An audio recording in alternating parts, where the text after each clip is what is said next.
श्री राम जन्मभूमि के लिए कुर्बान हुए सभी लोग बिना किसी अन्य साधना के ही साकेत धाम को प्राप्त हुए हैं, बिल्कुल हुए। तो देखा जाए तो देश की सीमा के सैनिक भी तो संपूर्ण देश की भूमि जिसमें राम जन्मभूमि है ही की रक्षा में शहीद होते हैं, तो क्या वे सभी भगवान के धाम की प्राप्ति कर सकते हैं? नहीं जी, क्योंकि उनकी भावना ये नहीं है कि हम राम जन्मभूमि के लिए युद्ध कर रहे हैं, उनकी भावना हम देश के लिए युद्ध कर रहे हैं।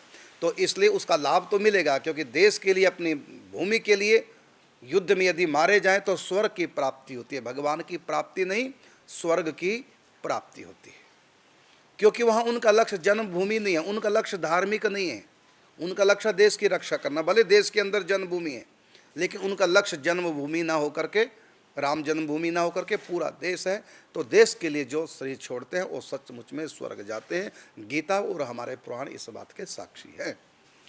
और रही बात जो जन्मभूमि के लिए जिन्होंने प्राण छोड़े, शहीद हुए हैं, और वो तो सीधे भगवान के धाम में जाएंगे। और नहीं तो ऐसा भी हो सकता है, जाएंगे तो पक्का धाम में जाएंगे।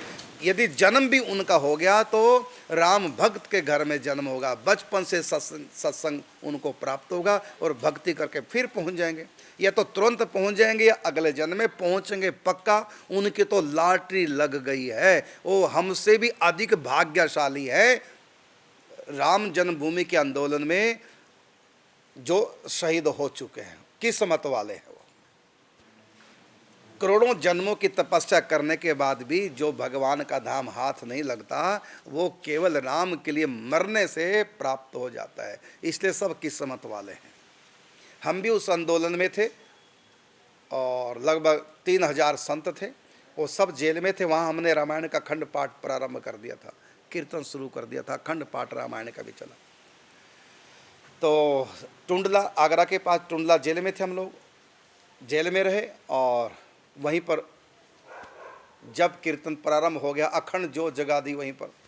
और पूज्य श्री देवरा बाबा के शिष्य थे, वहाँ के जो मुख्य थे, क्या बोलते हैं उसको, जो भी जेलर जो भी है, तो उनसे व्यवस्था करा ली थी भीतर संतों ने, और अपना अखंड पाठ चला।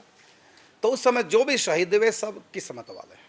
ये ना कहो हाय बेचारे मर गए, भगवान ने क्यों नहीं बचाया, अरे लॉटरी लग गई। भगवान के लिए जो प्राण छोड़ता है, लॉटरी लग गई उसकी। तो चलो।